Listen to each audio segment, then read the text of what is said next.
By the way, have you seen the lecture on the YouTube, the previous one? Anyone? Yeah, good.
Sorry, I've just, No problem. been very busy with No some problem, editing. I understand. No, we'll do that fine.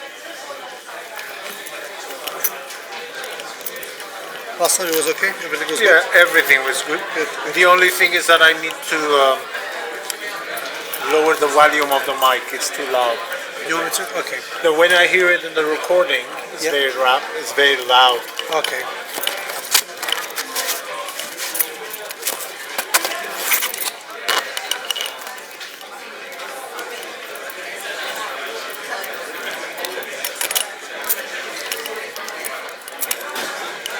Been busy? All good, everything I got good. some deadline for tomorrow, that's why I'm panicking now. I don't like deadlines.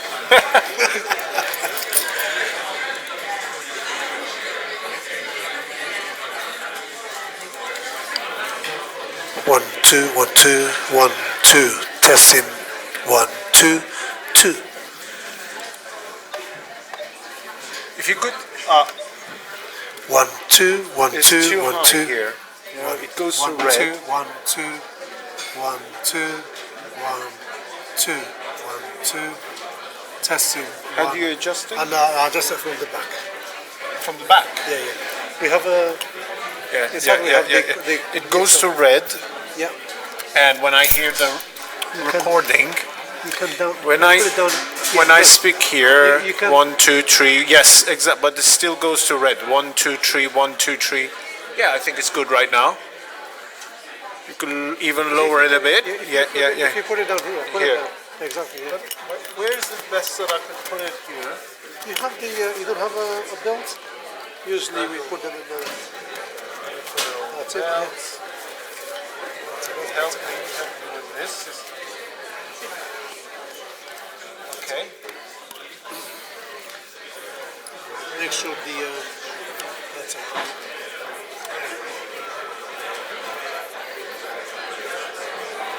Or should I put it here? 1, 2, 3, 1, 2.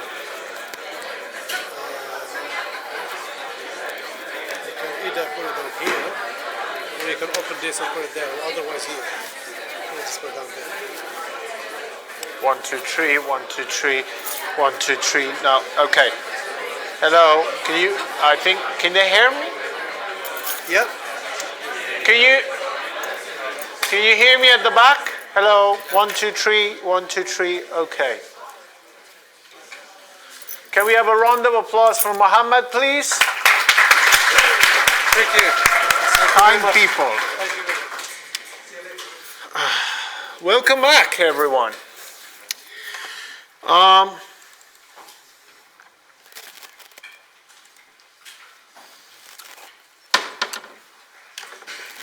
Let me talk a recap from last week. Last week we basically talked about the importance of income. Why we bother to come over here every week from 3 to 5 to study growth in income. Right. Now, we're going to continue that discussion this week, and we're going to get a bit more philosophical and talk about whether income is the same as development, or is development more about an increase in income? Can we reduce development to income or not? Okay, so the plan of lecture. First, I'm going to talk about the things that we need to look at beside income per capita, the average income. And those are the changes in poverty and income inequality. Then we're going to talk about another approach about measuring development. It's called human development approach. And finally, we're going to discuss a recent approach called the happiness approach, which has become very influential, especially during the Cameron's government. And everybody's talking about it these days. So let's start with here. Okay, you remember this guy, Simon Kuznets, the inventor of the GDP, who won the Nobel Prize in 1971. Well, he says an important thing. He says, income tells a lot about a society, both total income and the average income. But both of these figures masks a lot of information. They hide a lot of information. And mostly, they are insensitive to poverty and income distribution. So total income of this class, or the average income of this class, really doesn't say anything about the distribution of income. Right. Let me give you an example. So he says, income per capita, GDP per capita, does not capture the distribution of gains. And I'm going to tell you in a moment that we should care about the distribution of gains. Now, let's think about this example. We want to calculate the average income of our class. Let's say I ask each of you, and what's your income? And your answer is? A year, exactly. It's a flow variable. And I add everything together, all these. And I come up with this total number of 120,000 pounds per month, let's say. And you're 120 students, your average income is 1,000 a month. Everyone happy? Yeah? Now, what's your name? Shafa. Yeah. So let's assume that Shafa becomes a millionaire overnight. Okay? What happens to our total income? It goes by 1 million. The total income of the class will be 1,120,000. Divided by the number of you, 120, we got the average of almost 10,000. So you get the point. Only one of you becoming a millionaire can completely change the average income of the class.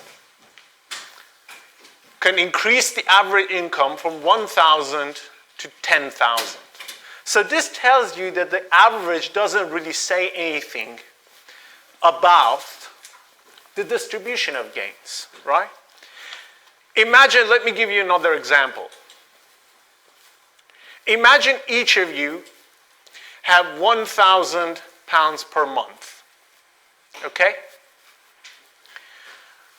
We're 120 students. What would be the average income of the class? Each of you have 1,000 pounds per month. What would be the average income? 1,000 pounds per month. 1,000 pounds per month. Yeah? Presco, yes? Yeah. So we got the ideal society. Everyone have the same income. The ideal equal society. Now imagine this scenario, that Tresco, sorry. Imagine this society. All of you have 0 income per month, and Tresco earns 120,000 per month. What would be the average income of the class? Same, exactly. So in these two extreme versions that everyone has the same income, the average income is 1,000, and this society, this imaginary society that one person has all the income and the rest of you has nothing, the average income is the same. So the point is that the average income doesn't tell you anything, right? Any questions? Now,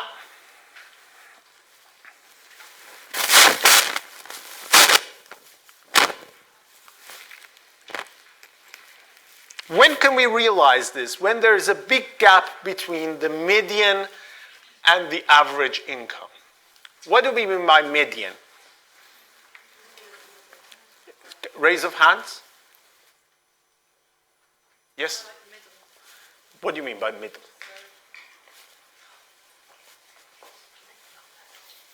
Yes? If there is like a chronological distribution of the income, Could you speak a little bit louder? if there's like an ascending distribution of the income, the number that is placed in the middle of this distribution. Okay, very good. So imagine, just imagine the first row in here. First row of students. Imagine that I have placed you in terms of your income, from the poorest to the richest person. Okay? Sorry, no offense, right? Yeah, you can't help it, right? Well, rich kids of London, yeah. The best are the rich kids of Russia, rich kids of London, and rich kids of Tehran, right? Those are the best if you follow them on Instagram, right? They're amazing. And so, let's say the poorest person earns 100 pounds per month, and the richest person earns 10,000 pounds, right? So all of you are ranked accordingly, right?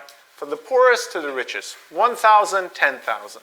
Now there's one person in the middle that to your left hand, there's half of this row, to your right hand is the other half. The person who represents the middle of the distribution, right? Now, what happens if he becomes a billionaire? What happens to the average? It goes in here, extreme. So one extreme observation eschews it. What happens to median? It stays the same. So the median doesn't care whether that person is a billionaire or not. It stays the same. So whenever we see in a society that average is increasing but the median is not, it means that the few rich people are increasing the average. And just look at the stats in the USA. Compares the mean and the median annual earnings for men. $2,009, constant prices, yes? You see there is a big gap. Median earnings are way below average earnings. Few rich people are skewing the average. Any questions? Yes, Hannah. What's the green dots? It's basically saying, the green dot basically saying that these follow the same trend, unsurprisingly. Yeah? Any other question? Now, so what does this tell us? That we shouldn't be fooled by focusing on total income or average income, right? Let's say we assume that average income in a country is growing, like UK. The average income has been growing the last, 8 years. But we should always ask whose income is growing. So remember, this course is called comparative growth, and we mentioned we are interested in studying growth in income. But we always have to ask whose income is it growing? And we should particularly focus on the poor. Because we can have a growth in average income, those guys becoming billionaires and their income is growing, and the income of these people remain constant. Right? And for that, we need to focus on what's happening at the low end. Okay, so we should be focusing on basically two things. Growth in whose income? Who is gaining the fruits of the growth? And who's left behind? The poverty. Now, of course, we have two measures of poverty. One is absolute poverty. It's a universal concept. Whoever is living below this line, we call it poor, irrespective of the country. Irrespective of the country that you live in. So it's absolute. Right.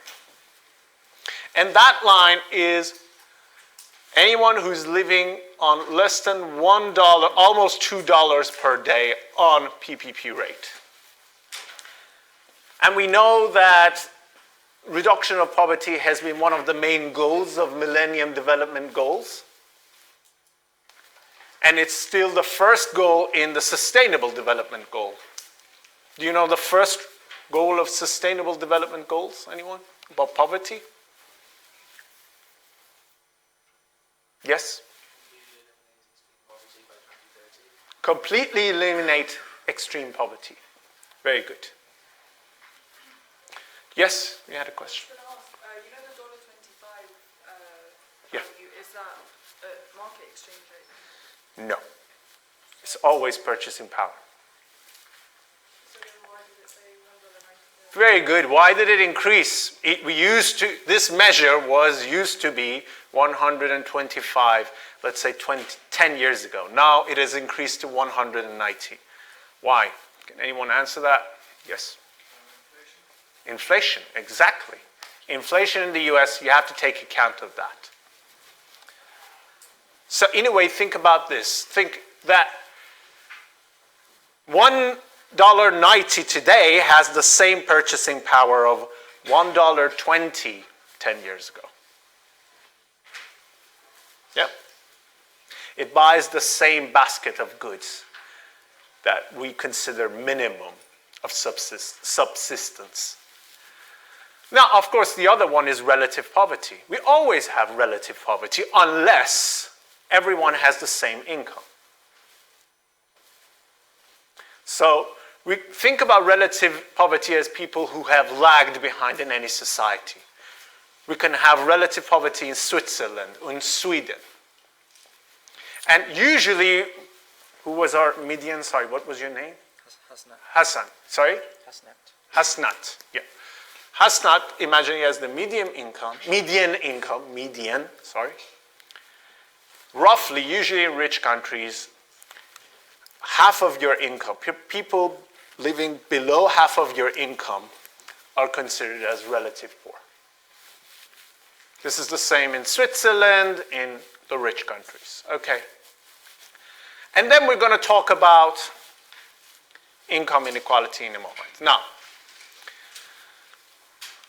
let's focus on a moment on income distribution. This site is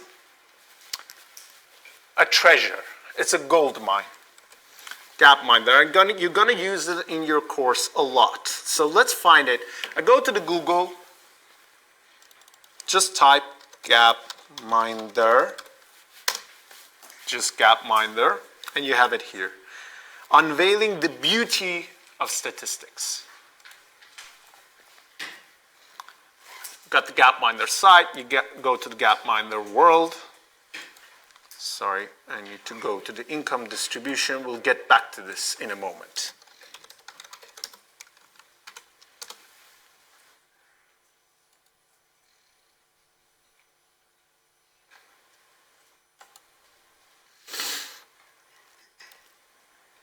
Okay. How do I increase this? Okay. Let's go to 1990, the time, the decade most of you were born. This is the distribution of income in China. What do we mean by that? How do we construct this? For each level of income, imagine your population of China.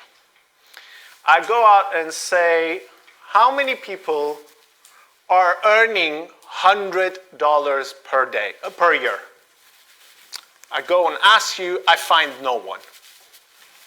0. Right. How many people are earning 150? 4 people. How many people are earning $500 per year? It goes up. So this shows you the number of people who are earning this income. As you can see, most of the people, about millions, are earning about 1,000 per year. Yes? Everyone clear about this? Now, let's go back to 1970s. I think when your parents were in their very young age, and China looked like this, the distribution of income. Now, I forward the history in the lifetime of your parents and you. Now,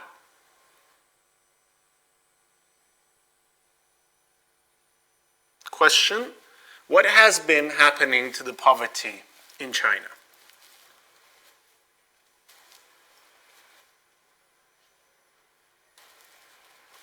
Yes?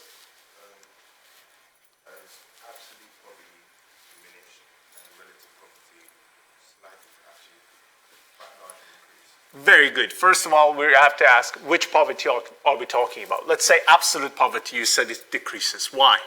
Because you can see that the number of people earning the lowest amount of money is Can you come over and show it to us here? Yep. Thank you. So we go back to the 1970. Yep. So where should we focus on? this point right here. Yeah, low end of distribution, the poorest people. Remember? The poorest people. And where is the poverty line here?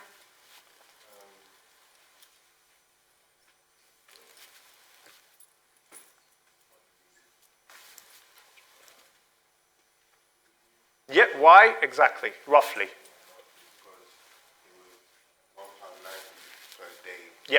So probably are people earning Could you speak a little bit loud? May I know your name? Linden. Lyndon. Yeah. Thank you. Lyndon, could you speak a little bit louder, please? It's £1.90. Well, it's $1.90. Let's say £2. Let's say $2. $2 a day. So at this point in time, people earning around £600, £700. Yeah. How many days we got in a year? 360 times by 2. We got roughly $700. Very good. Thank you, Lyndon. Can we have a round of applause for him? And you have it in your handout. What's been happening at the low end of the distribution?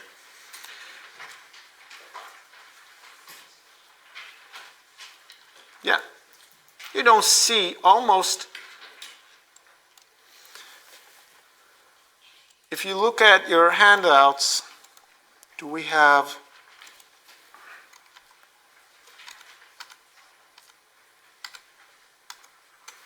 here's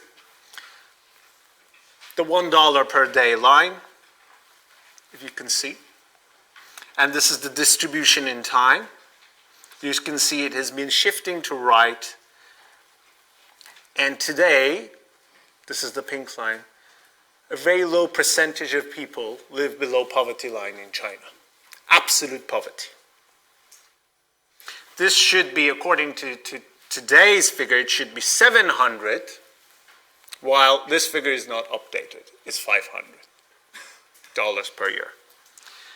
And this shows you the percentage of poor living in China and the drop in the percentage on different lines. This is $120 per day. Again, 2005 PPP rates. You got constant prices and the purchasing power. The percentage of people living below this poverty line has dropped from 90% to 2005. Well, let me give you what's happening at the level of the world with the poverty line. This is interesting. The main motivation that I put this chart, it's not in your handout. Let me just give you, I forgot to mention this. Whenever you see this number, this means that this chart is in your handout. It gives you the handout page. So this chart is in the first page of your handout. This one is not. Now the reason that I put this is the number of extreme poor in the world during your lifetime. What has been happening? A miracle, really, in your lifetime. People living, this one is updated, below almost $2 per day. Yeah? Happy. Now, let's go back to our distribution. Can someone tell me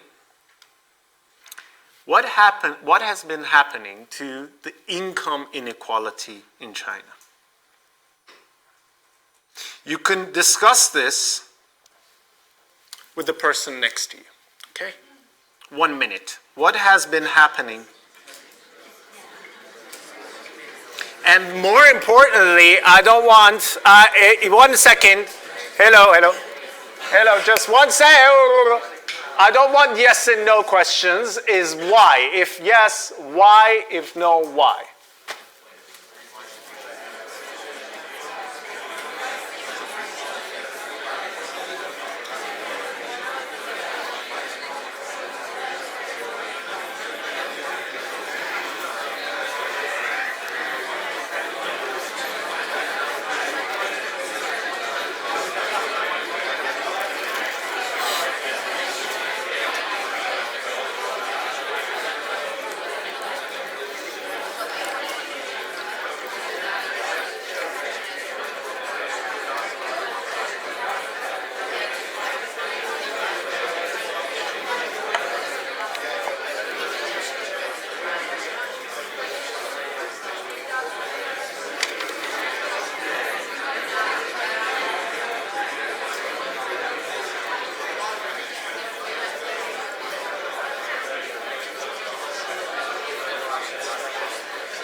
Okay.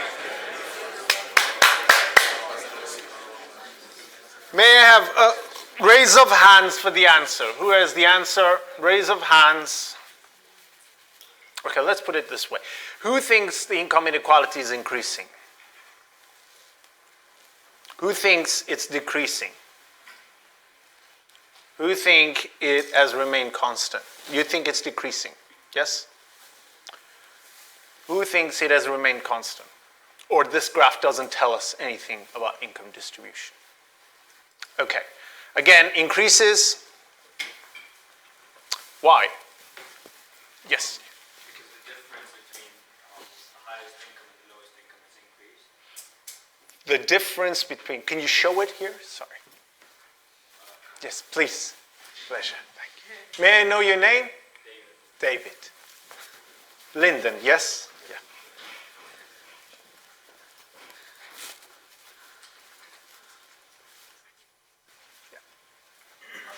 Yeah. Yeah, just show it. You could. So, what is the distance has been increasing?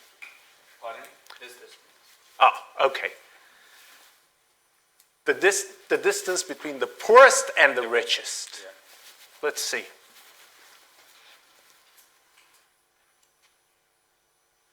Yeah. You're absolutely right. But that's not the answer. I'll tell you in a minute. I'll tell you in 20 minutes why. I'll give you a difficult question. But thank you, David. We're getting close, but not there yet. I would be impressed if someone can answer this. Hannah? Is what you mean that there are a few very rich people and many not that rich people, and that's why the income distribution is very, it's unequal. So there are a few people that earn $10,000, Uh-huh. and many people that earn, let's say, $5,000 and below. They're not really, but $1,000. But you just rephrased David's answer. That's not the answer. You just rephrased his answer. Anyone? Yes? Sorry? No, I want explanation for increases. Yeah. People. Sorry? The area beneath the graph has remained constant. No. No. One last. Yes? Yes? What do you mean?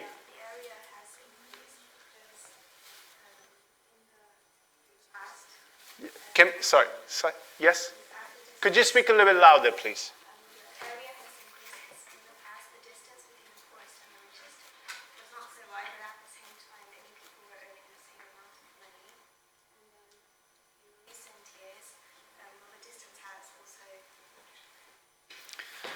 Yes, you're right, but he is showing us the answer.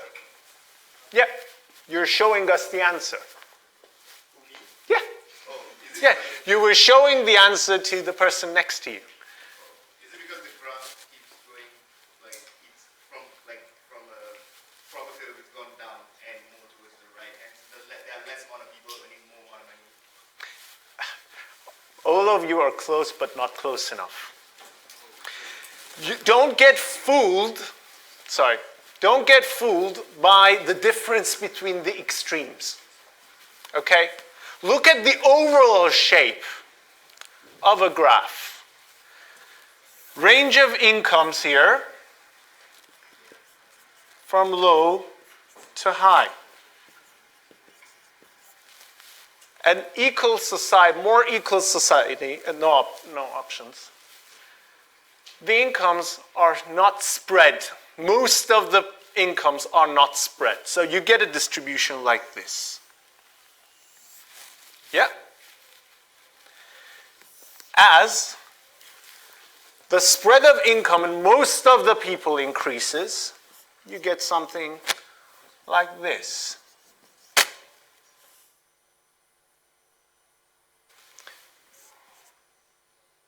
This increases. So don't be fooled by the extreme. Focus on the overall distribution.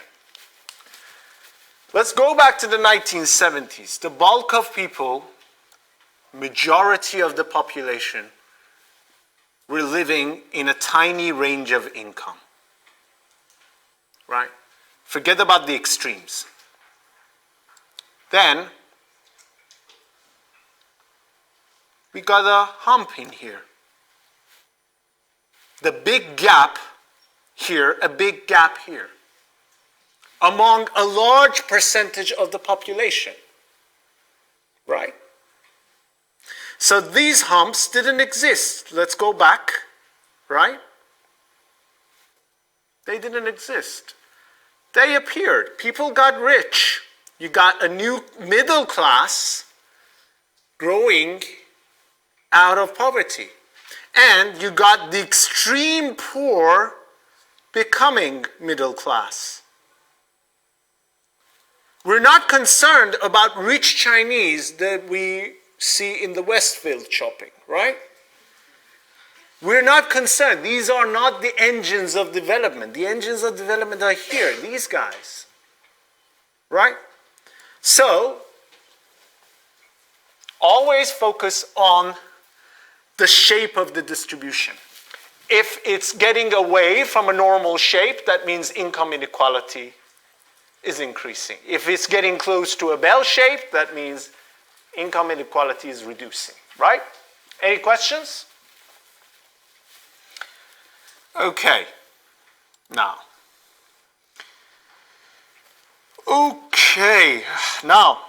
related question, you need to discuss this. Look, let's consider, now we had, imagine that you were the population of China.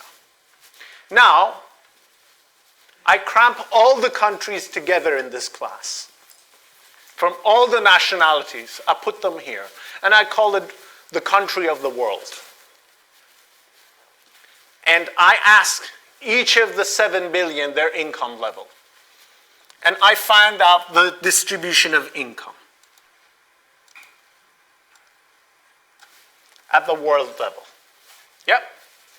This is the distribution of income at the world level.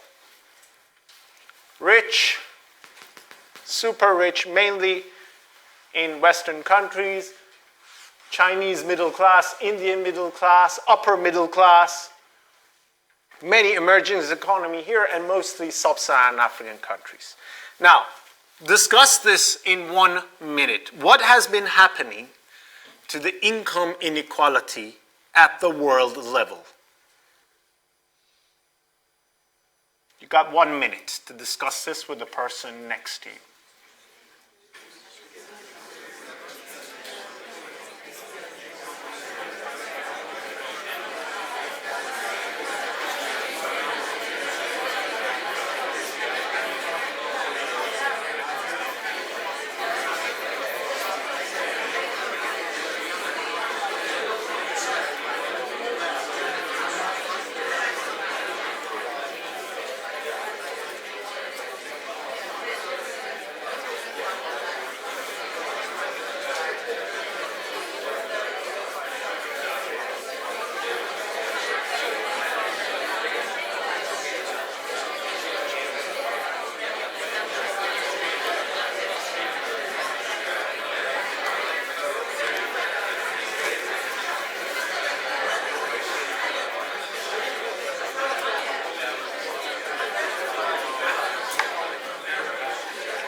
Okay, answer? Any answers? Who think global income inequality is increasing? Raise of hands. Global income inequality has been increasing. Who think global income inequality has been reducing? Raise of hands. Who think this doesn't tell us anything about global income inequality? Okay. You. Me. Why not? Why do you think it doesn't tell us? Does it trigger the average or the median? Sorry? The calculation there on the graph, is it the average or the median? We don't have the average and the median here. We can calculate it. The distributions don't give us the averages and the medians. Let's go again. Who think it's increasing? Decreasing? Safak, yes? Yes. You? Why? Why decreasing? More people are concentrated on one location. Could you speak a little bit louder? More people are concentrated on one location of the graph, so it's more of a normal distribution. So that means that people are, like the income of the people are closer together because it's concentrated on one location rather than being spread out on the screen. Anyone else? Anyone else? Well, basically, if you look at the shape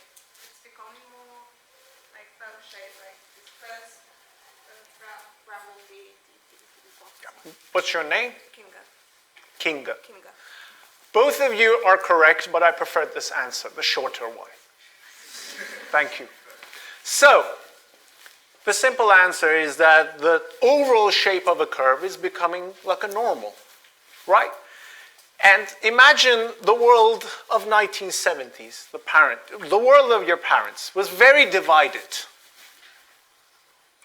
Group of rich countries, USA here, yeah, and India. Very little overlap. The richest of the Indians were like the poorest of the Americans in the 1970s. There was a big gap, and this is the gap. What has been happening to that gap? It has disappeared. So, David, going back to your point, focusing on the extremes is misleading because the uber rich, of course, are getting very rich. Look at this end, the super yacht people, rich kids of Russia, right? They are becoming ridiculously rich, right? But an offsetting trend also happens. Billions of people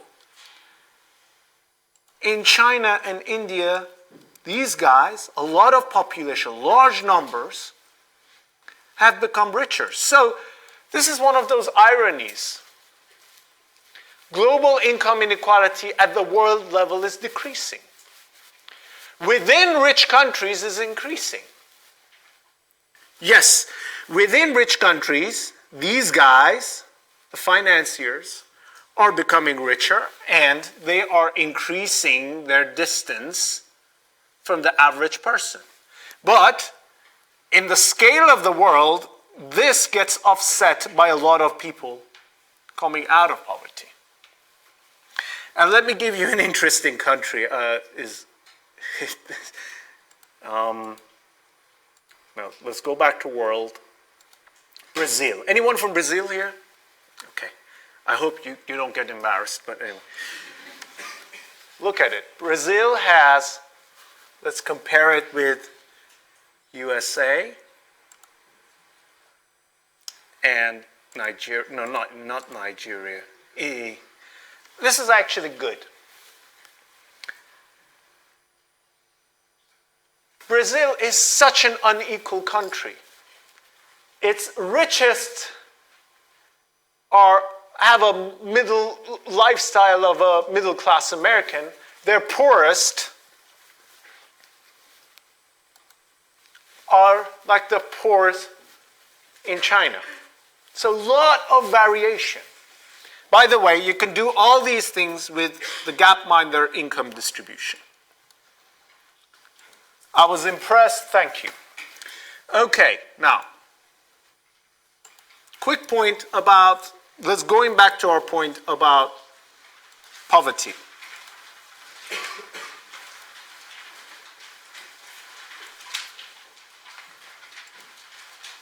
Let's go back to the example of China. As Lyndon mentioned, the distribution is shifting towards right. People in here are becoming richer. Absolute poverty is declining.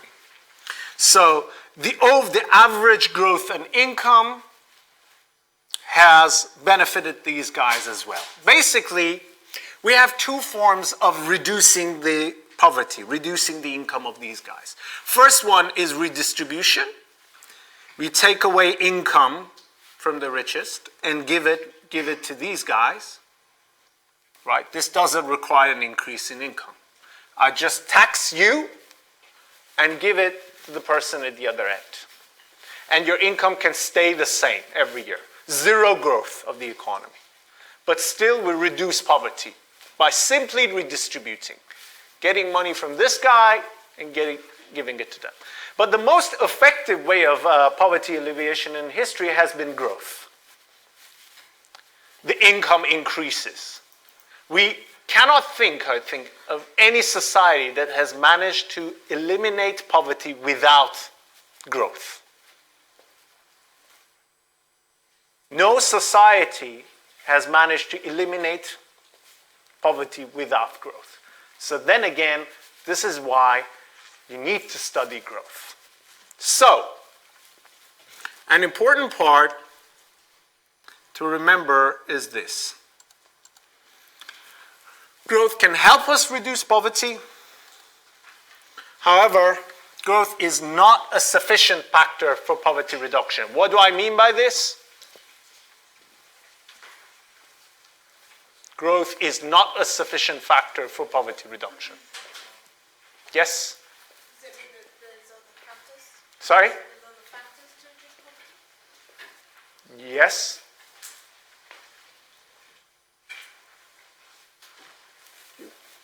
Basically, economic growth might mean that just the richest get richer and the poorest stay the same. Exactly. Same with the multiplier effect as well. What was your name? Arthur. Arthur. Exactly. Again, going back to my initial point. Imagine this society, the first row.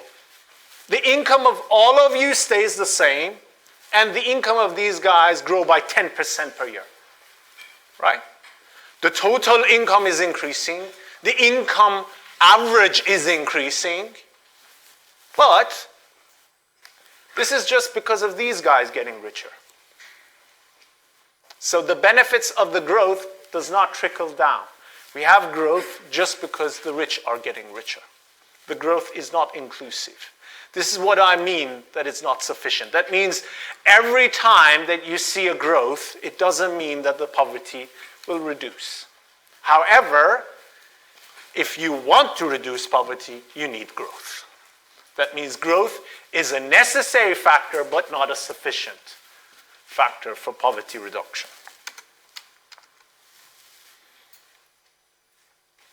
You need to grow to reduce poverty. But any country that is growing doesn't mean that the poverty will get reduced in there. Any questions?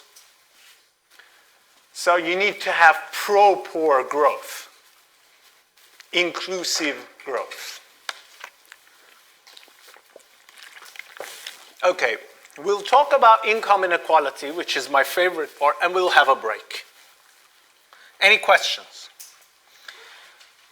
Now let me do a quick recap. The whole point of the lecture so far was that whenever we're studying growth in income, let's not be fooled by growth in average income. We always have to bear in mind, we always have to question whose income is it that is increasing. And especially, we have to pay attention to the low end of distribution because we care about development. Any disagreements with that? Now, some people can say that development is not about society becoming richer. Imagine a society that everyone is becoming richer, but some people are becoming richer at a faster pace than the others. You have a growth in income inequality, yes? The income of everyone is increasing, but those guys have a higher rate of income growth than the others. Now, do we consider this society as less developed or more developed? Raise of hands.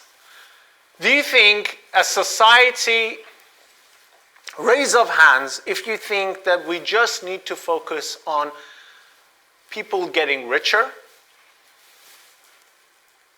Raise of hands if you think that we need to focus that the society becomes richer but less unequal. So let's do it again. Raise of hands if you advocate the idea that we just have to focus on the society becoming richer. Richer and less unequal? Why? You reduce the inequality and increase the richness, then you'll have more of a normal distribution sort of thing that we aspire. So why having a normal distribution is good?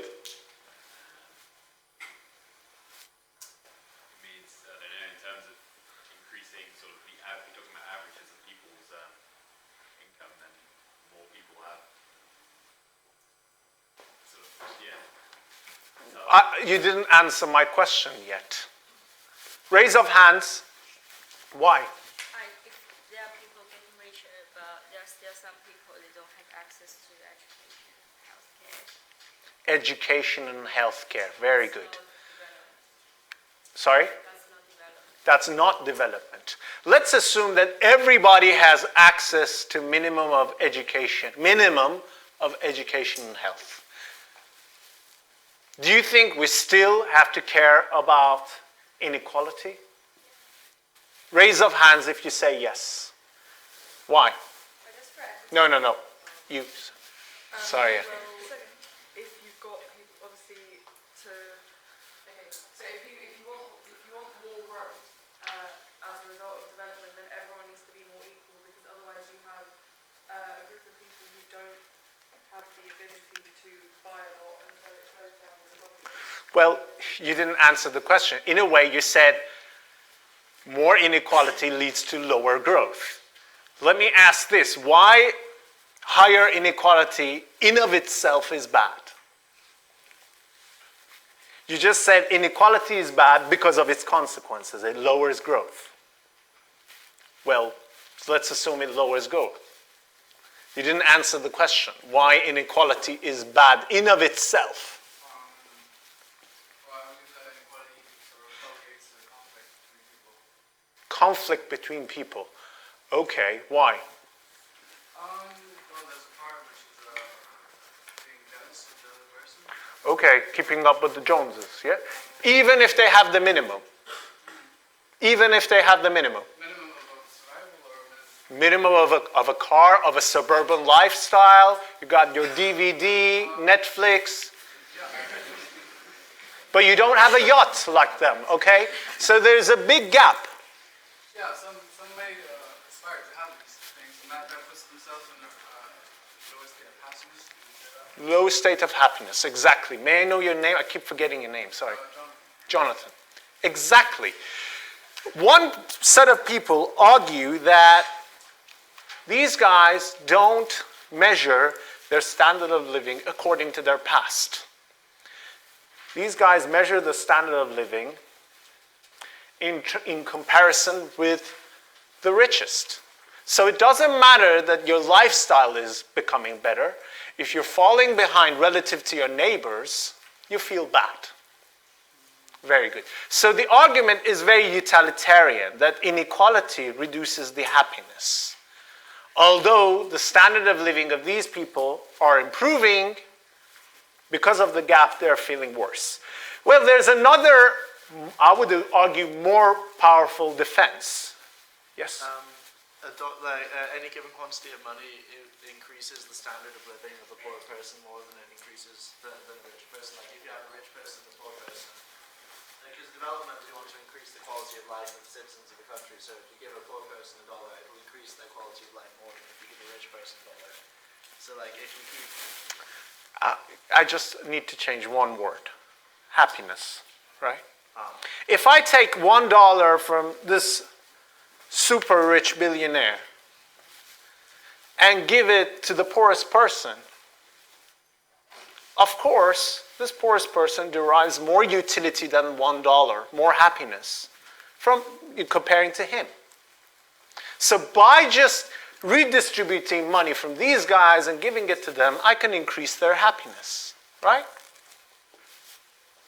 But there's again, you're going back to the happiness argument. I have maybe a stronger defense. Yeah. Should we be focusing on equity, not equality, like being fair? Generally, I don't know how to say, but No, you're heading in the right direction. Equity. Carry on. Carry on. about fairness to the individual, fairness to that group of people. So if they're not working for the money, or no. The main thing is that I would argue that income inequality reduces the equality of opportunities. Right? Look at this country. Most of the people, let's assume, have minimum of standards, right? But the rich kids, your kids, I mean, not you, your kids, are going to have more opportunity. They can go to better universities, they can go to a better job. So in a way, income inequality breeds inequality of opportunities. We'll have an unfair society. Now, so some people, because of these arguments, argue that we have to care about equality. That should be part of the development. What do we mean by development? Now, I'm going to give you a 5-minute break. We're a little bit behind. I'm going to continue on the measurements of income inequality.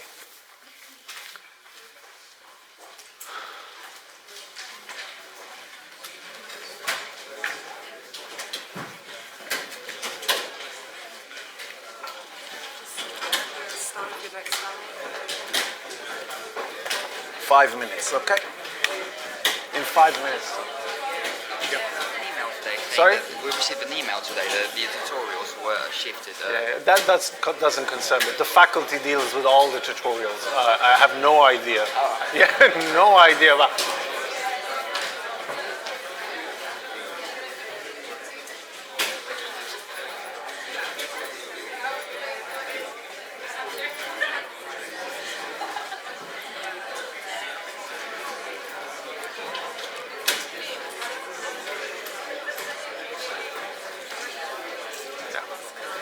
So you know what you're talking about, the income inequality and that, you know, unfair society and all of that is to do with that glass ceiling.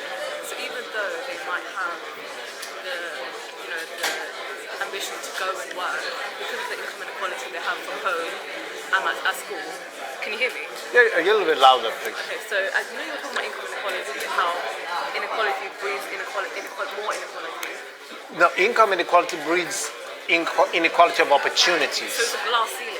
So even though Yeah. they want, so at school, at home, they have inequality, sort of like they won't have a good household, they might have to move a lot. At school, they might not have, they might get treated differently. Because of that, do you think that, okay, what's that? I'm getting lost. No. Okay, so is it to do with the glass ceiling, basically? Like, even though they want to achieve. No, glass ceiling is usually used. What do you mean? Well, glass ceiling. In a way, you're right.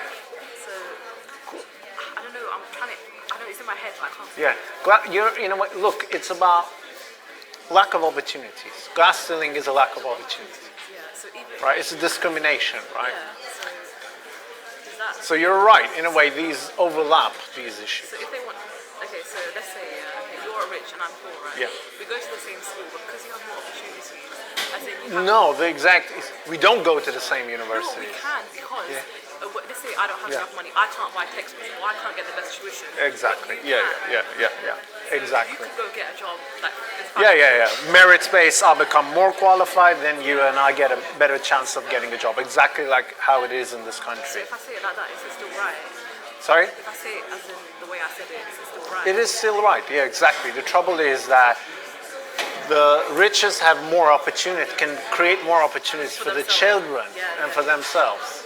And that's unfair. You cannot say that we can let, inequality increases. But the trouble is that it affects the opportunities. Yep.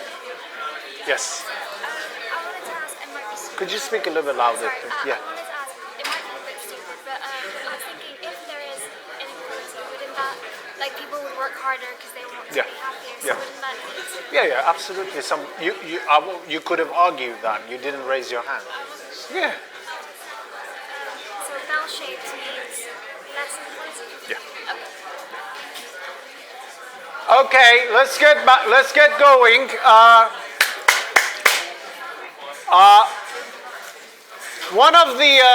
One of my favorite development economists in the world is called Ha-Joon Chang, and he is.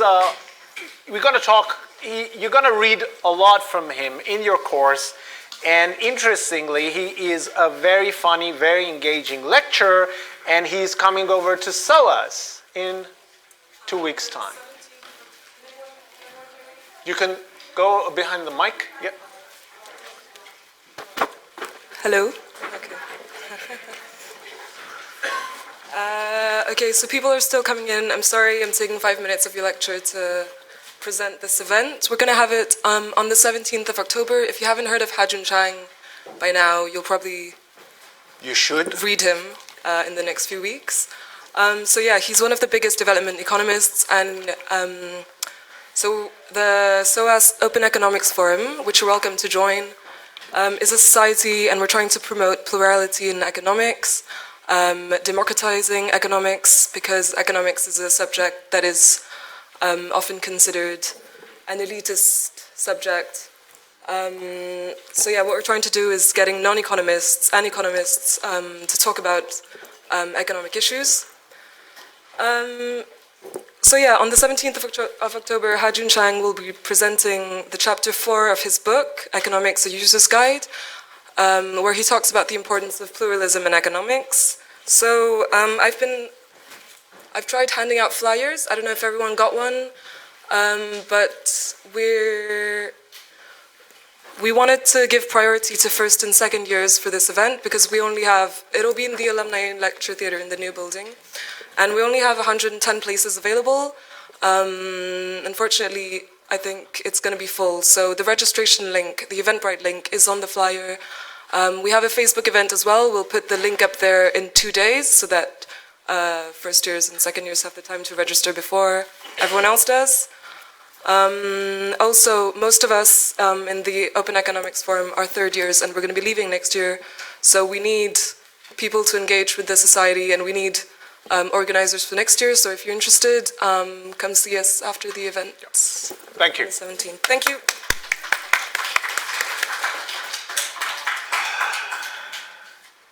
Okay, let's go straight into income inequality. So I think we talked about, and I was surprised that nobody challenged this proposition, that we should care about income inequality. So development shouldn't be just about a society becoming richer in terms of income. It's about reducing inequality, society becoming richer and less unequal. Now, the thing is, how do we measure income inequality? We have two ways. First is the income shares, okay?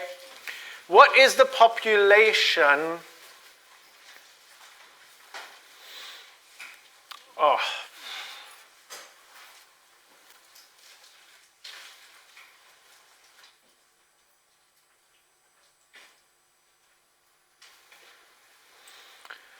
Let's imagine, let's forget about this chart for a moment. Imagine UK. What's the population of the UK? 80 million. Now, imagine that I divide these 80 million to 10 groups. In each group, it's 8 million people. Yeah? 8 million people. In each group, 10 groups. And I organize them according to their income level. The richest 8 million are here. The richest top percent.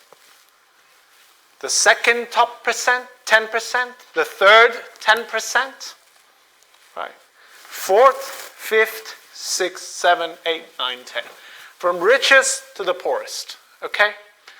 Then I add all of your income together. I get a number. And I go out and calculate the percentage of income of the richest out of the total income. Right? Are you following me? I get a number about 20%. These guys get 20% of all the income. In other words, the income of you 8 million people, the richest people in the UK, is roughly about 20% of the overall income. I combine you together, you become the richest 20%.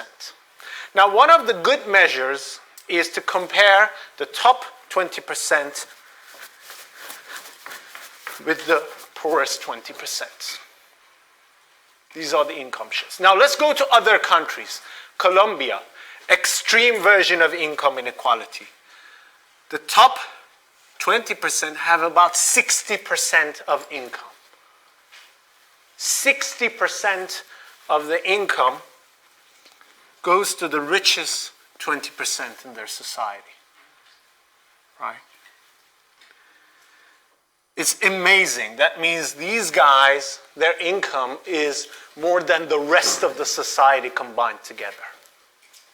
They have more than half of the income, the rest of the society together. Now, the poorest 20%, the share is so low, about 5% of the overall income. Now, you have it for different countries, this share of richest 20% to the poorest 20%.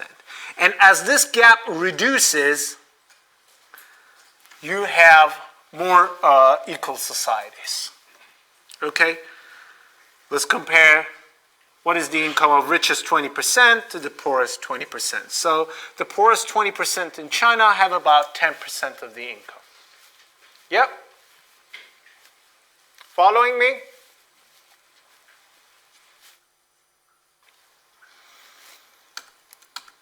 The second one is the Gini index, the second way of it. Now, how do we measure that? First of all, let's imagine the perfect society here. All of you have the same amount of income. What is the share of the richest 10% from the overall income? 10%. Yeah? What is the share of top 20% from the overall income? Top 30%. Top 40%, 40%. So this is the perfect line. Yeah? The ideal society. In terms of equality. Now, this is our real society. So we always measure the gap between the real society and the ideal here. We got a society that the 20% of the people have about 5% of the income. 40% of the people have about 15% of the total income. 60% of the people have about 20% of the income, right?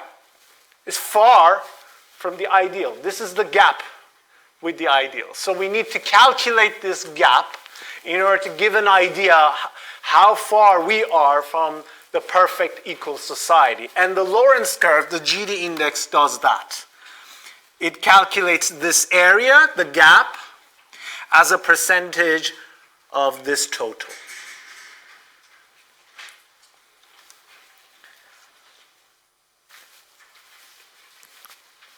If we are the perfect society, there is no gap. So we get the Gini index of 1, perfect equality. If just one of you have all the income and the rest of you have nothing, sorry, I'm completely the other way around. Woo, let's rewind. If you got the perfect society, there is no gap, you got a 0, right?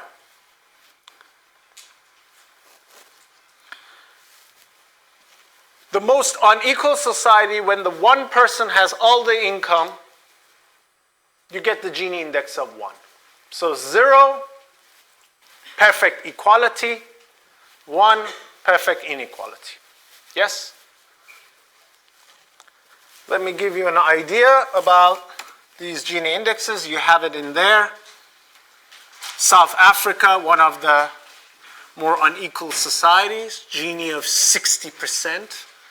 This is very high, by the way. Most of the Ginis revolve around 30 to 40, 25 to 35.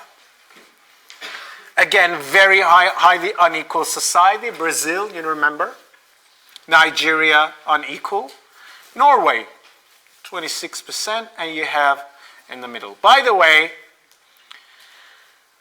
These numbers are calculated on one of them on the basis of income distributions, income surveys, and some of them are on the basis of expenditure surveys. Right. Now, a technical question. Does income survey shows you a higher level of inequality or the expenditure survey? Raise of hands, please. Raise of hands. Let me repeat the question. Does income survey shows you a higher level of inequality or expenditure surveys? Yes? Why? Correct.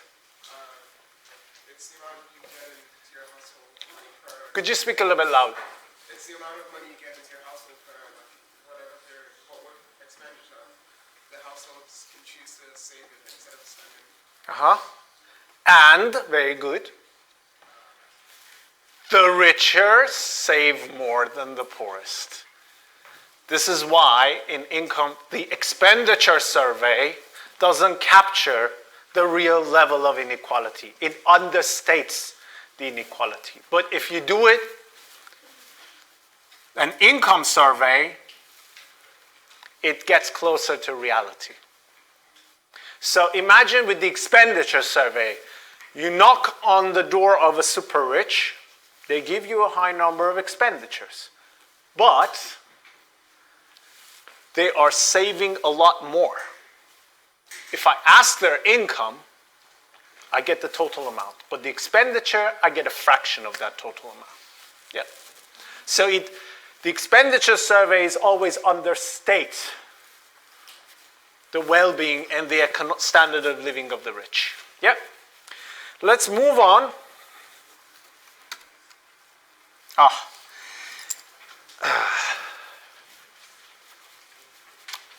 difficult question.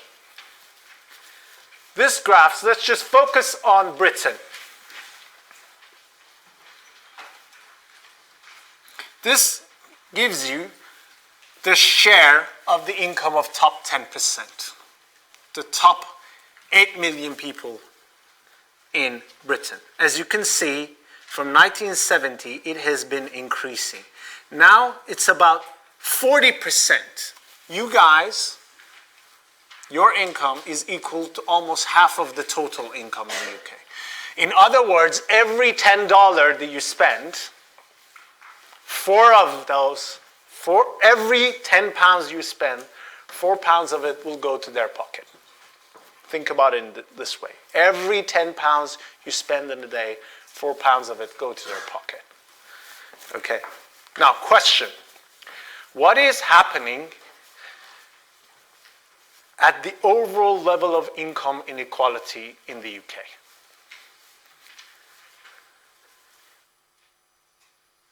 You can discuss this in 1 minute with the person next to you. Question is, what is happening to the overall level of income inequality in the UK?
Okay.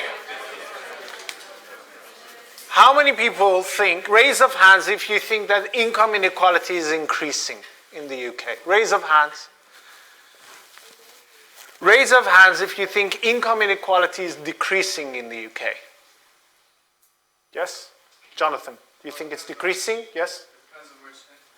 So, let me finish, yeah. How many people think that this doesn't tell us anything about income inequality? Okay. You, David? Okay, one person. Okay, for increases, votes for increases. Why is increasing? Why? Yes? Because earlier you said that to have the group of equality should be 10%, now it's 40% to increase throughout the years. So basically, because the share of these guys from total income is increasing, that means the society is becoming more unequal. Yeah. Anyone disagree with that? Well, David should. And you as well? Why? Why potential? I like the potentials. Go. Okay, so basically, Could you speak a little bit louder? we know the top 10% get richer at a faster rate. But is there anything to say that the poorer are getting richer at a faster rate than them? What's your name? Abdul. I'm very impressed. Round of applause. This doesn't tell you, the share of income in here doesn't tell you these guys, the gap between these guys and the rest is increasing. But that chart doesn't tell you what is happening in here, the gap. Imagine a society, I'm giving you extreme versions. The share of the top is 5%, right? The second row, you guys, have 95% of the income. The rest is 0. Yeah? So these two groups have all the income, right?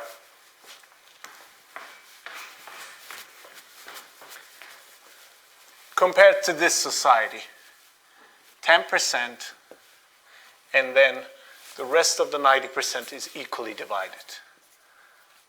Yeah? Which one is more equal? Society A or society B? B. So, the point is that don't get fooled by what's happening at the top. The gap between the richest and the rest. We need to look at what's happening in here, and ideally, the Gini coefficient gives us what's happening throughout the distribution. Interestingly, we see the share of top 10% increasing constantly. But look at what's happening to the Gini coefficient in the UK. Sometimes decreasing in here. Why? Because although these guys are becoming richer, a lot of people here are becoming richer as well. So the gap between these sections of the society is reducing. But these guys are creating most of the sensitivity. So the whole point of the exercise was just focusing on income shares of the top level can be misleading.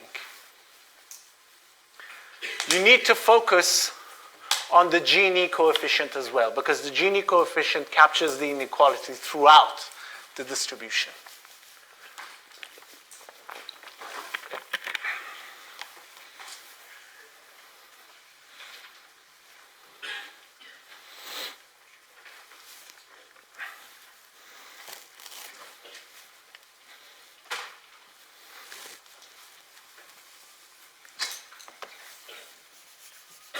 Okay. So we got the two measurements, the shares of incomes and the Gini coefficients.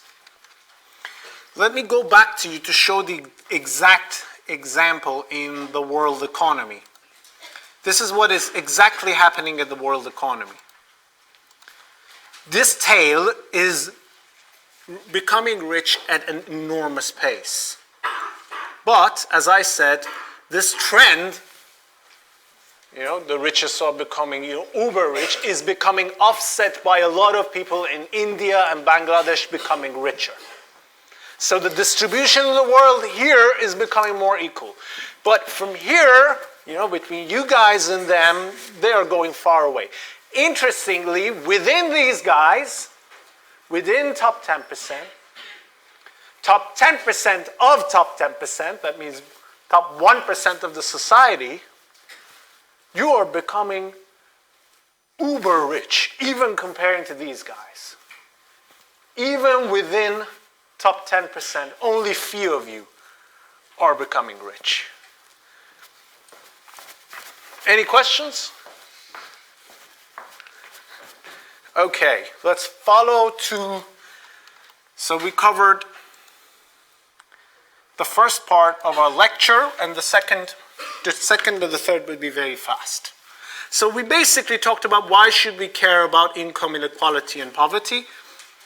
Now, we got an entirely different approach to development, not entirely, but substantially different, called human development approach. So far, we have only focused on income, the growth in income as a measure of development. But some people argue, especially these guys, that we shouldn't just focus on the growth in income. And the main advocate of this approach is Amartya Sen. Anyone had heard of him? No? Raise of hand if you have heard of him. Very good. Winner of a Nobel Prize in economics, terrible public speaker, very boring one, but vastly influential. He basically says development is about expanding people's freedom, is about expanding capabilities or options of people. What do we mean by that? Basically, his ideas have influenced the whole Millennium Development Goals, Sustainable Development Goals. In a way, he has revolutionized the field of development. How do we measure development? What do we mean by development? Let me explain his ideas. Consider a person, the option, you get born into a certain family, and let's say you want to do, you want to basically do what you want to do. Okay, and you have, for instance, want to do options 1, A, B, C. Okay. According to your preference, you want to do these things. Okay, let's say you want to go to a good school, you want to get a good job, right, and earn a decent living standard. For this, you need income. Yeah? If you don't have income, you don't earn income, right, your options are limited in life. We all agree with that.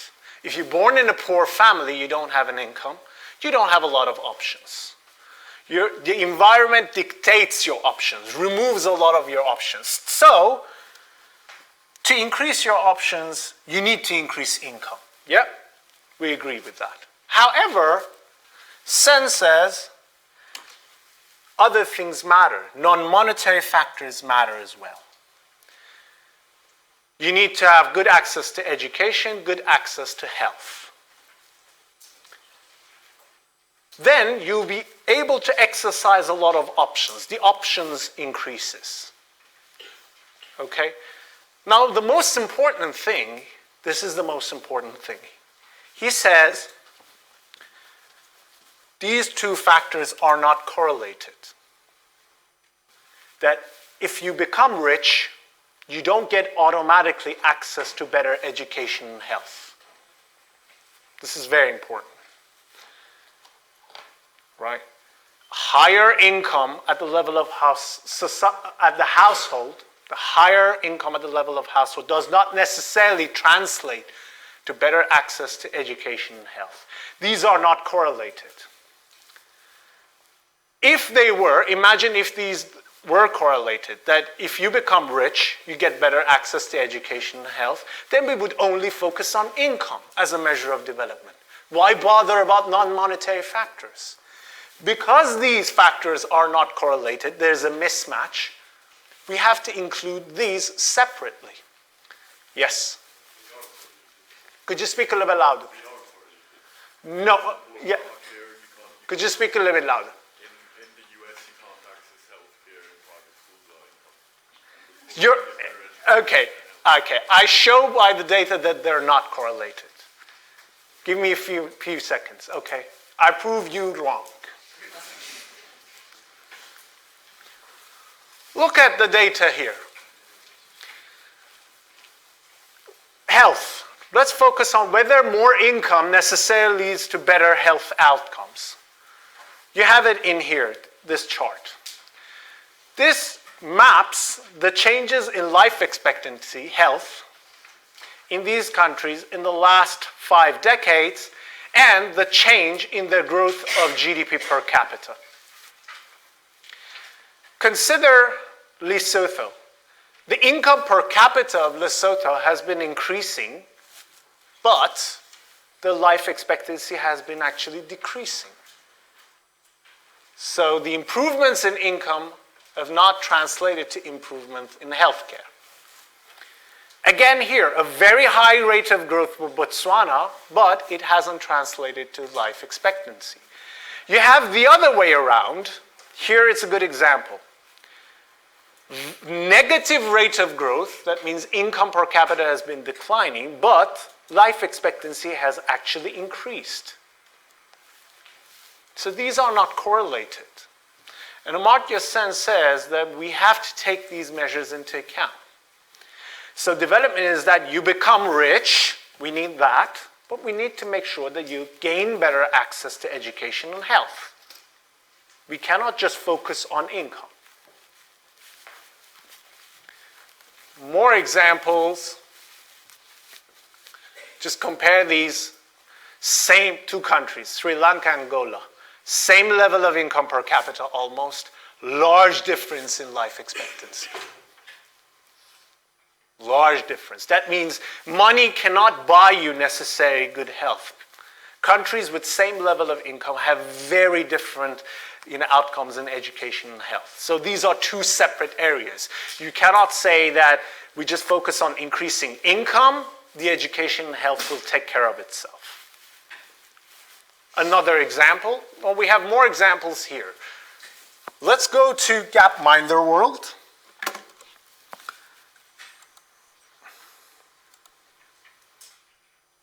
This is for the distribution. So I go out. You'll be using a lot of this. So, Gapminder. Go here to the Gapminder World.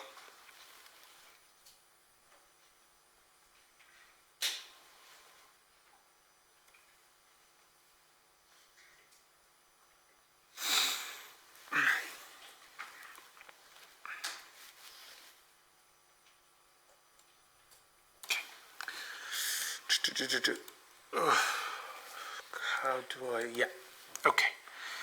The blue ones are countries from sub-Saharan Africa.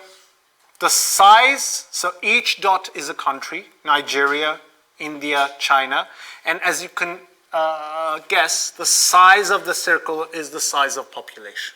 Yes? We have the income per person. So, let's do this.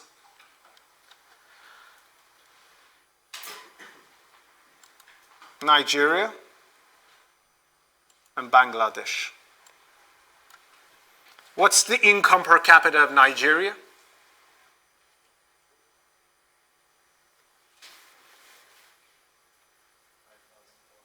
Yeah, 5,000 exactly.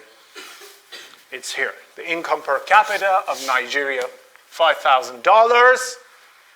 GDP per capita, PPP, inflation adjusted, right? What is the income per capita of Bangladesh? 2,000, half. Now, so Nigeria has the double of income per capita of Bangladesh. Now compare the life expectancy. Nigeria, 60 years. Bangladesh, 70 years. So although Nigeria is twice as much as rich as Bangladesh, the life expectancy is actually lower. There was another country here, Indonesia. Indonesia. Same level of life expectancy, but just focus on the income gap. $2,800 here, $10,000 here.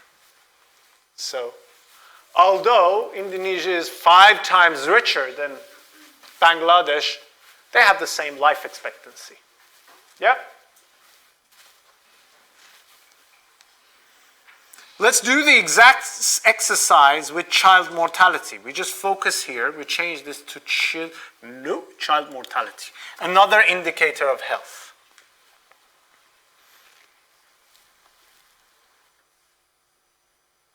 Nigeria having a lot higher child mortality than Bangladesh and Indonesia. So you could just do a lot of exercise and find the importance of Amartya Sen's. Very simple exercises on the graphs. By the way, I really appreciate it if you use this on your presentations. There's very simple statistics that tell a lot of stories.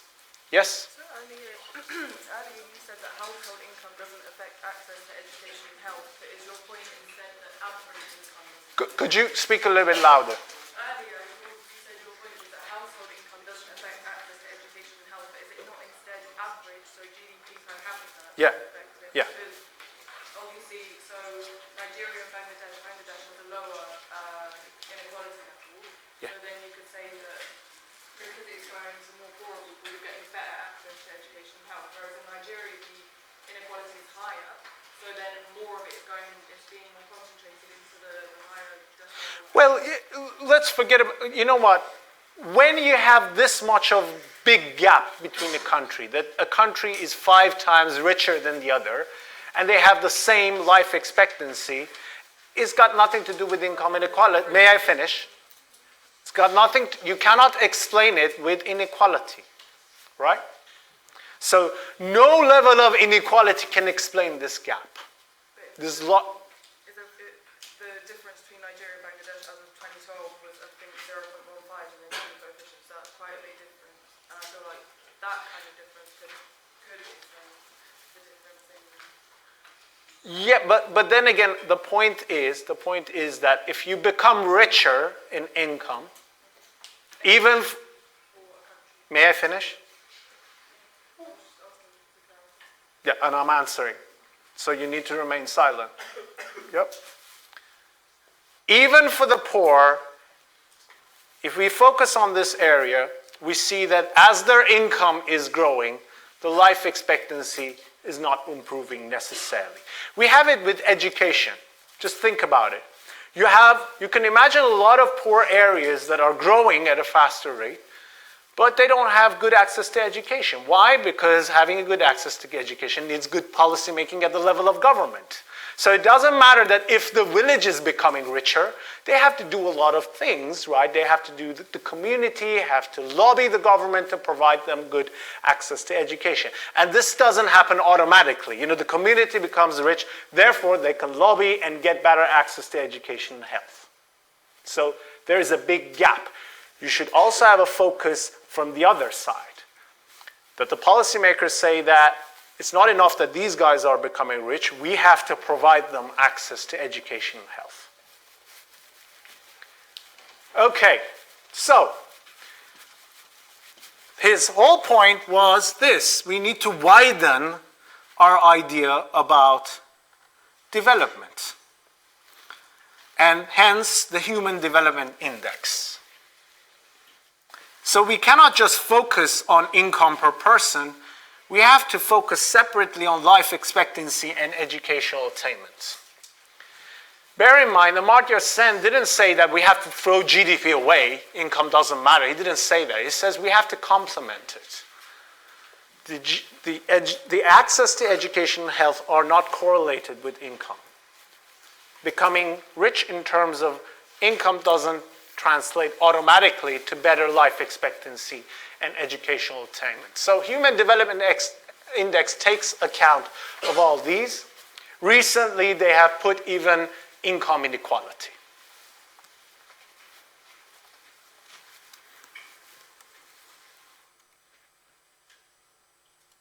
Any questions?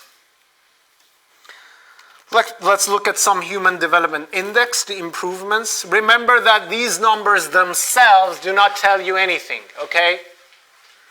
They are index. The trend has a meaning, okay? The gaps have a meaning. The numbers themselves don't have a meaning. We have a decline in Human Development Index in Zimbabwe.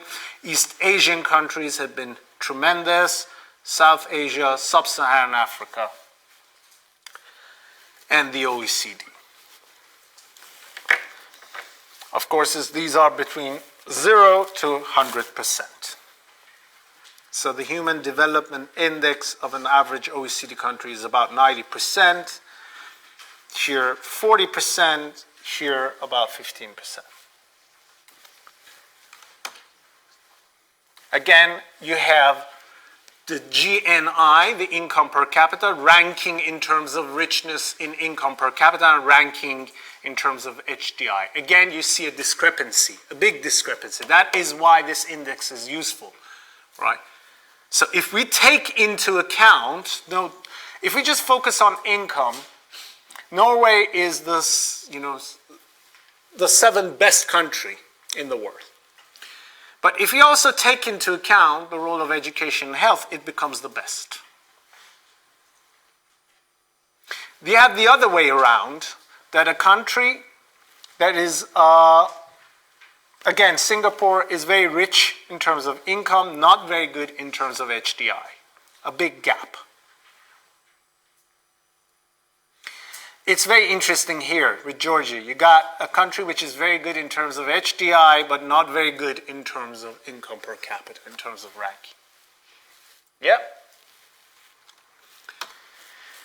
And as I mentioned, you had all these goals separately. You had it in the Millennium Development Goals. Now you have it in Sustainable Development Goals. That's why we focus separately on education and health as separate goals from increase in income. Economic growth. These are separate goals because they're not correlated. You see, again, focus on health, focus on education. Finally, the happiness approach. The most attractive one recently. Everyone talks about this. And we had people attacking income inequality on the basis of the happiness approach, that it reduces the total happiness of the society. Some people say that I don't care about income. I don't care about people's freedom, whether they have a lot of option in their life or not. The only thing that matters is that, is the person happy or not? In their mind, their subjective well-being. I don't care how much money they earn. I don't care the options that they have in front of their life. The point of whole life is to live a happy life. So the main measure of development is happiness. If you got a poor community which is happy, they're developed. They don't need any interventions. A lot of people argue for this. By the way, I'm caricaturing their position. They're not saying that income doesn't matter, but they say happiness is the main measure. The ultimate goal of development is to have a happy society. And how do they measure happiness? By surveys. They ask a person, rank how much you're happy from 0 to 10, 0 being miserable, 10 being very happy, right? And they got these measurements. The Denmark are the most happy people. Norway, Switzerland, Netherlands, The least happy country is here. Okay?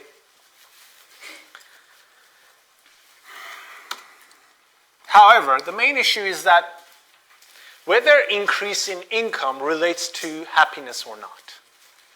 Because if yes, imagine that as you become rich, you become happier, then we can just go back and focus on income as our main indicator of development, because income is correlated with happiness, if this is the case. Okay? What do you think about this? Does higher income leads to more happiness? Yes. So I think it does, because say if you're in a situation where your income is low, and you know how your life is going to be like. So if you grow up in a family where there's low income, your happiness automatically is different. Whereas if you grow up in a rich house where you have lots of money, when you're young, from when you're young, your happiness is going to be different. Your happiness is going to be more materialistic because you have more money, like they probably buy more stuff. So let me ask this. Is Kim Kardashian happier than the average American? No? Yes? Sorry? Yes. Yes. So according to what's your name? Adam. Kim Kardashian should be happier than an average American. Who disagrees? Yeah. Kim Kardashian would love this. You disagree. Why? I don't know, I just feel like you have the same level Could you speak of aspiring or whatever. Again, the aspiration comes to the scene. You know, you want to keep up with the Joneses. It doesn't matter if you're the poorest or the richest. Actually, the rivalry among the richest is worst, right? Trying to get the bigger yacht, you know, and you feel empty if you don't get the bigger yacht, right? Yes? I'd say instead of threshold, if you can get what you need and you can get some of what you want. Exactly. There is a middle position that at low levels of income, increase in income leads to increase in happiness. As you go higher, you don't see this effect here.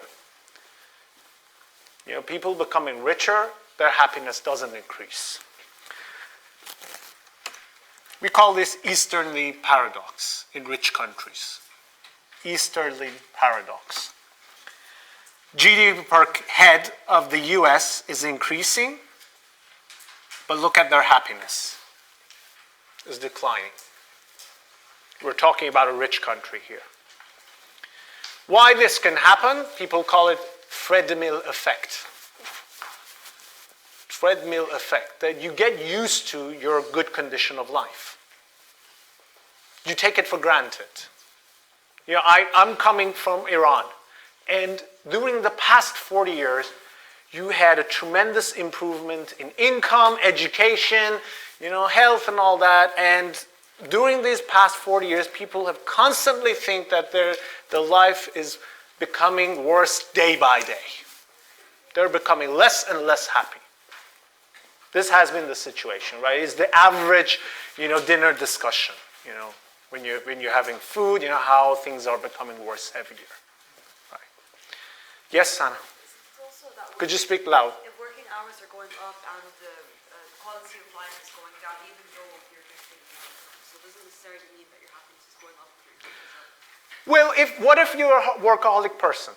A workaholic? Yeah. That's different. But Yeah. like the general idea is. You mean as a society, we're not very we don't like working hard. We don't become happier by working harder. If you're working too much, even there's no leisure, maybe your utility goes down even though your income goes up. Okay. But then a question,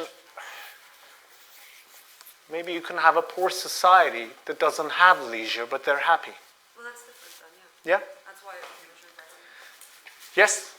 Final comment? Basically, that there are too many factors to measure happiness. So, for example, you know, like in such countries as Indonesia, just to take it as an example, Bali Island, Yeah. people are really happy there, but they're poor there. Yeah. Because, you know, in comparison, they all think that this is good life. Imagine. No, but here Yeah. we think that good life is having Yeah. a yacht, Yeah. airplane, Yeah.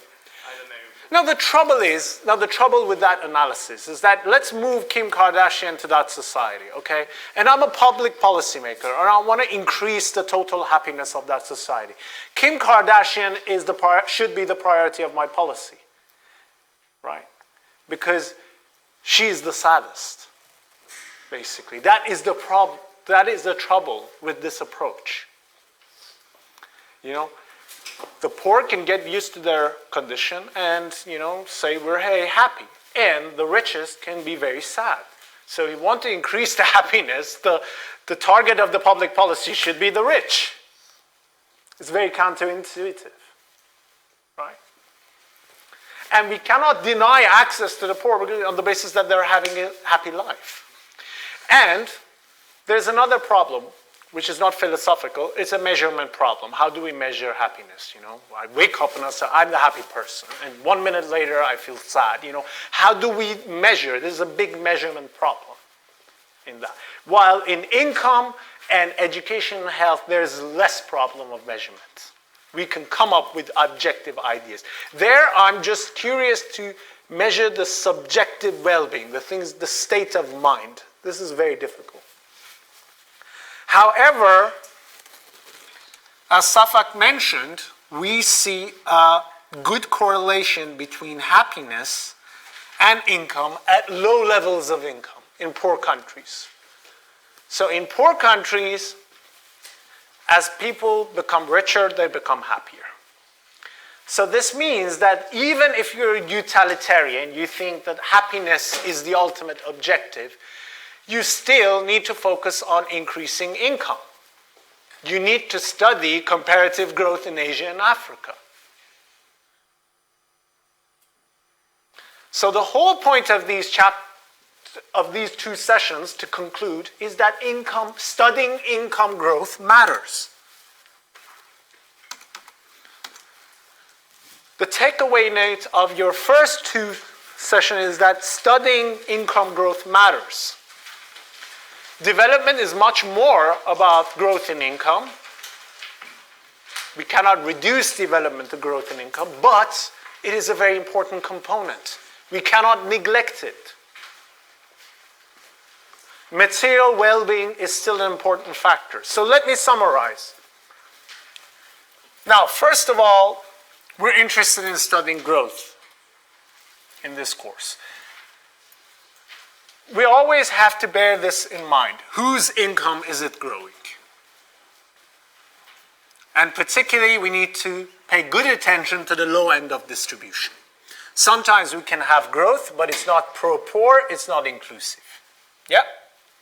Second one, some people argue that development should include income inequality.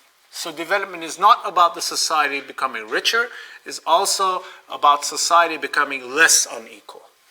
Unfortunately, nobody disagreed with this, but I'm going to disagree with this later on, okay? And some people argue that income per capita is not a sufficient measure for development. It's not a sufficient measure. They don't say that it's a useless measure, we have to throw it away. That's not what they say. They say that we have to complement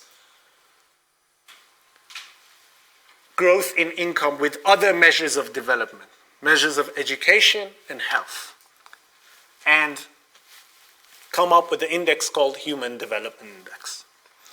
And finally, even if you care about happiness, we still need to increase income of the poor.